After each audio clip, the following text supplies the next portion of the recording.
La Grèce va-t-elle porter à sa tête un parti de gauche radicale et lui accorder une majorité absolue? La victoire de Syriza semble acquise si les sondages ne se sont pas trompés.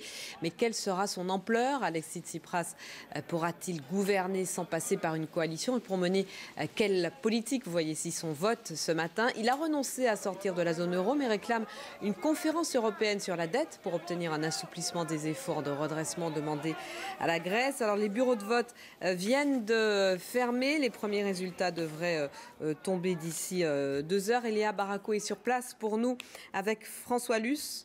Bonsoir Léa. Dans quelle atmosphère s'est déroulé ce scrutin, Léa? Est-ce que les Grecs se sont massivement mobilisés pour Syriza? Oui, un mot d'abord, Audrey, pour vous dire qu'on vient d'avoir les premiers sondages de sortie des urnes et qu'a priori, le Syriza, ce parti anti-austérité, est donné avec un score qui serait de 35,5 à 39,5. On a donc pour l'instant simplement une fourchette, score donc très élevé parce que les derniers sondages donnaient le parti à un peu plus de 33%, ce qui ne lui conférait pas la majorité absolue.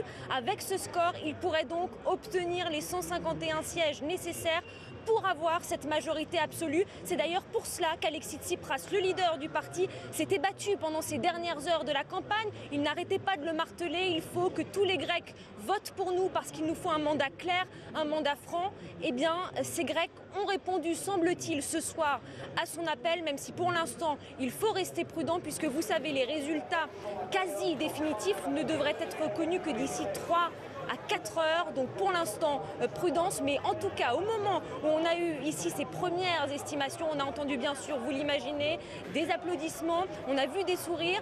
Sachez également qu'une barrière vient d'être installée juste derrière nous pour tenir les journalistes un petit peu à l'écart, signe que très certainement Alexis Tsipras devrait faire un petit détour par son QG de campagne dans la soirée.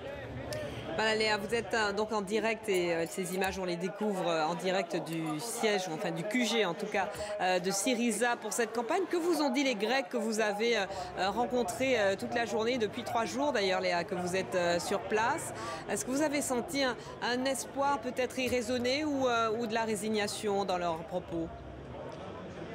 Alors un peu des deux, il y a de l'espoir, mais c'est un espoir mêlé de dépit. Alors devant ce QG de campagne, les sympathisants, les militants bien sûr s'étaient mobilisés. Ces sympathisants qui pour beaucoup donc, sont des citoyens ordinaires qui parfois ne s'étaient pas engagés en politique auparavant, mais qui face à la crise qui meurtrit le pays depuis maintenant plusieurs années, eh bien, en ont eu ras-le-bol, ont décidé eh bien, de soutenir ce parti parce que ce parti, nous disent-ils, c'est le seul espoir qu'on a aujourd'hui face aux politiques d'austérité. Un exemple, ce couple de sexagénaires qui est venu, qui a fait 1 heure de route, qui est là devant le QG d'Alexis Tsipras. Lui, par exemple, était électricien. Avant, il touchait une retraite d'environ 30 000 euros par an.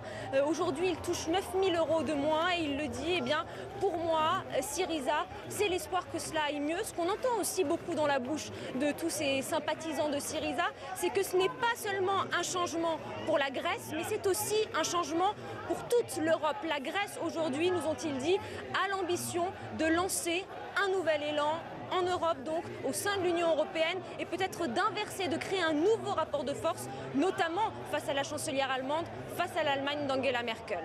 Alors Léa, l'un des points névralgiques dans cette campagne, c'était la question de la sortie ou pas de la zone euro. Alexis Tsipras a bien précisé que ça ne faisait plus partie du programme ni des objectifs de Syriza. Mais est-ce que c'est une demande qui est revenue là encore dans la bouche des Grecs que vous avez rencontrés? Alors, pas vraiment, parce qu'en fait, beaucoup ont eu la sensation que ces dernières semaines, Alexis Tsipras a un petit peu mesuré son discours. Il a donné l'image d'un homme calme, d'un homme posé, qu'il a dit « Je ne suis pas du tout contre l'Europe, je ne veux pas sortir de la zone euro. Simplement, ce que je veux, c'est une autre Europe, une Europe différente. » Ce qu'il a critiqué pendant cette campagne, Alexis Tsipras, c'est le fait, selon lui, qu'il y avait une relation un petit peu bilatérale, que c'était l'Allemagne, en somme, qui était un petit peu au-dessus du lot. Et il l'a dit d'ailleurs lors d'une de ses dernières conférences de presse face à la presse étrangère. L'Allemagne, la leader allemande Angela Merkel n'est qu'un leader parmi les 28. Il faut donc changer ces rapports de force en Europe. Et donc l'objectif, si vous m'élisez, eh bien, c'est de donner de la crédibilité, en somme, à la Grèce, de donner de la Grèce l'image d'un pays qui est soutenu par sa population et d'enfin pouvoir peser et faire entendre une autre voix au sein de l'Union européenne. Merci beaucoup Léa. On va vous retrouver évidemment tout au long de cette soirée spéciale sur iTélé consacrée au scrutin en Grèce. Vous êtes donc en direct du QG de campagne de Syriza avec François Luce.